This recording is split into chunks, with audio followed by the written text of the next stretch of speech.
what we have to understand is that this isn't just a matter of people running amok. In the end of the life cycle, particularly, of any system which inherently multiplies artificial indebtedness at an ever-escalating rate, this likewise comprises this process of multiplication of artificial indebtedness, engenders a further process of deflation because we are servicing an ever-escalating sum of debt. And so, because this cost of servicing the ever-escalating debt is escalating likewise, this comprises an actual need, unavoidable need, to borrow back into circulation as much as we're paying out. So in the end of the life cycle, particularly, which is where we are at, of such a system of exploitation, the banking system, so-called, in fact, they actually have to look for people, have to encourage even, and we must fulfill this need ourselves to borrow further merely to maintain a vital circulation. Now, of course, it's the hope of the system of exploitation that the people that it loans such incredible sums to are somehow so motivated, ambitious, egotistical, whatever it takes, to pull it off, to make these debts work.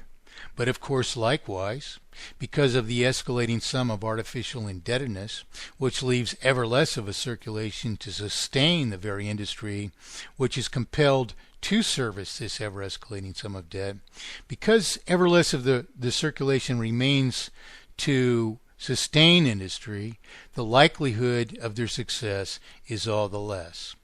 So, of course, what the nature of the obfuscation of the currency compels then, in the end of the life cycle, the finite life cycle of such a system, is that we have these very kinds of situations so that ever greater sums of currency are borrowed back into circulation to maintain a vital circulation, pitted against the very further consequences of this multiplication of artificial indebtedness, which is an ever lower chance of succeeding in all the improprieties. Newspapers always had the headline, "This millionaire bought this company," in the UK or in Finland or in France or wherever, instead of saying, "This millionaire took $1 billion loan to buy this company and he took it from your local bank." The banks set up money market funds, and the banks advise deposit holders to withdraw money and put them in the money market funds. The Ponzi scheme needed everything it could.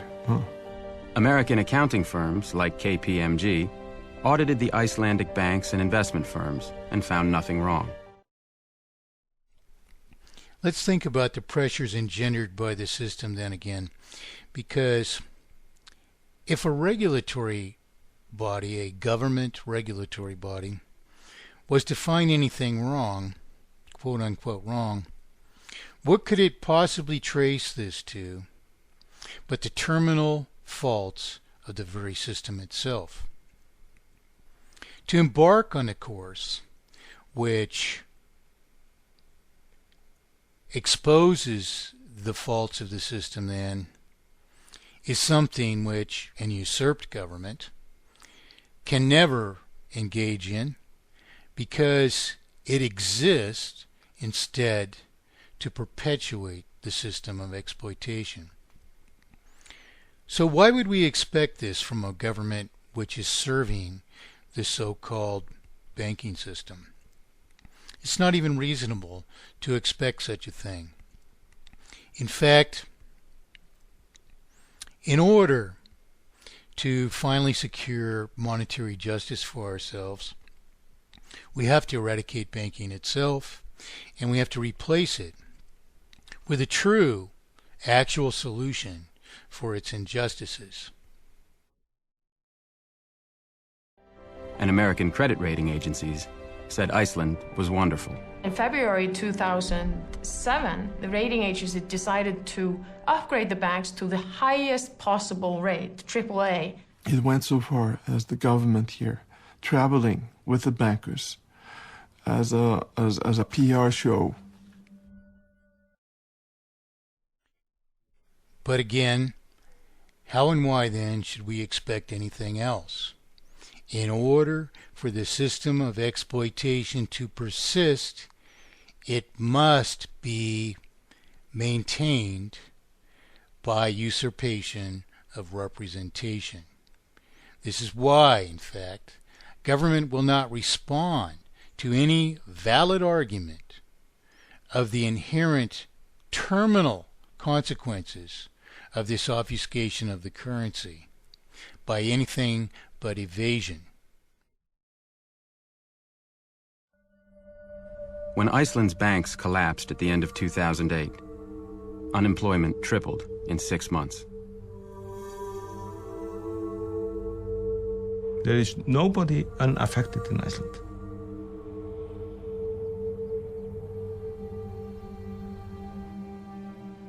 So a lot of people here lost their savings. Yes, that's the case. The government regulators who should have been protecting the citizens of Iceland had done nothing. You have two lawyers from the regulator going down to a bank to talk about some issue. When they approached the bank, they would see 19 SUVs outside outside the bank. Right? So you enter the bank and you have the 19 lawyers sitting in front of you, right? Very, very well prepared, ready to kill any argument you make. And then if you do really well, they'll offer you a job, right? 1/3 of Iceland's financial regulators went to work for the banks. But of course, as I've said for so long, it's not a far jump from government to the purported financial industry and back and forth again. Because there is no way in the world that these ever unjustifiable, unascended systems which have been imposed upon us for the purpose of exploitation are going to disappear at the hand of government, which is not only the hired gun of the purported financial industry necessarily, but which purported industry is more empowered to a far greater degree than any of us can be financially to fight them. But this is a universal problem, huh? In New York, you have the same problem, right? What do you think of Wall Street incomes these days? Excessive. I've been told it's extremely difficult for the IMF to criticize the United States. I won't say that. But of course not. The IMF, the World Bank, etc., are partners in the crime. They are participants in the obfuscation of the currency.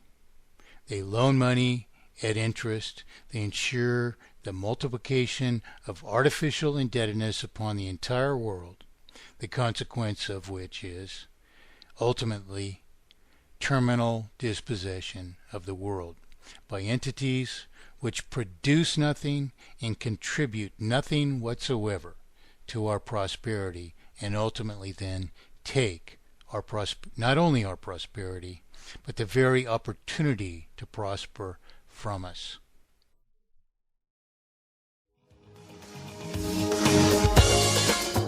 We deeply regret our breaches of U.S. law. They're amazed at how much cocaine these Wall Streeters can use and get up and go to work the next day. I didn't know what credit default swaps are. I'm a little bit old-fashioned.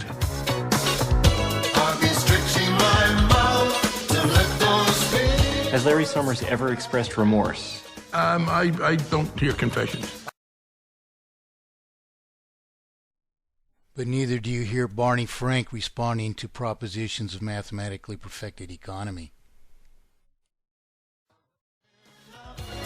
I'm getting out to the city, beat me sing.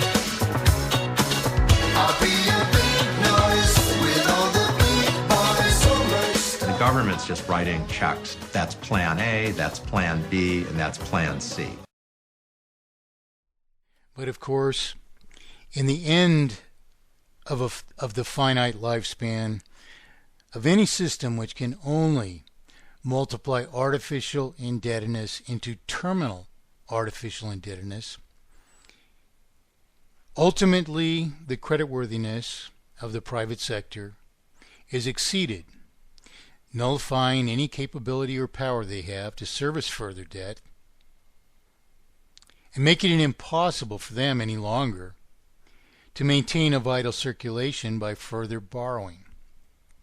Thus it becomes necessary to artificially extend the lifespan beyond the terminus of failure by pouring ever greater sums of money into circulation, equal to so much as we're paying out of circulation and servicing the terminal sum of debt, and thereupon perpetually accumulating a further sum of debt beyond what is impossible for us even to service, further ensuring, of course, terminal failure when our capacity to assume or consume this further flood of money is eventually exhausted.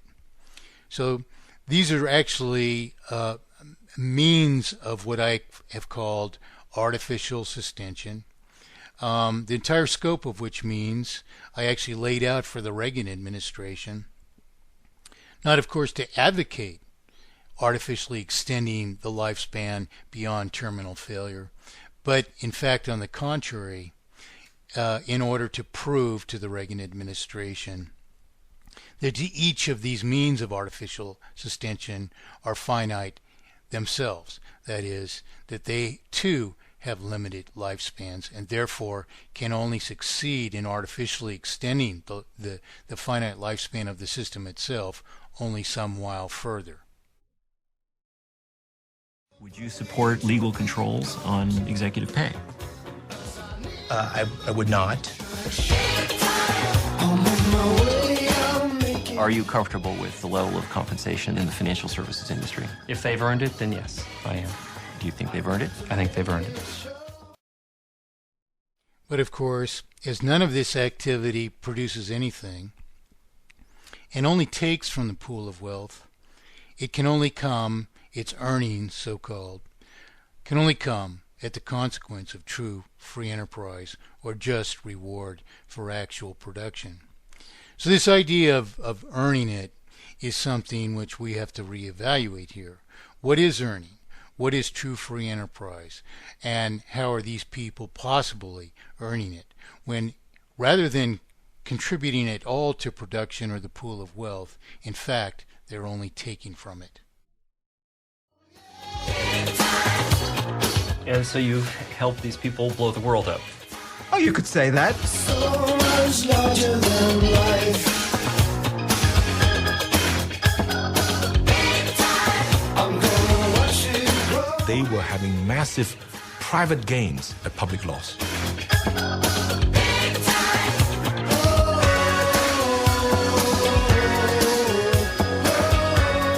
When you start thinking that you can create something out of nothing, it's very difficult to resist.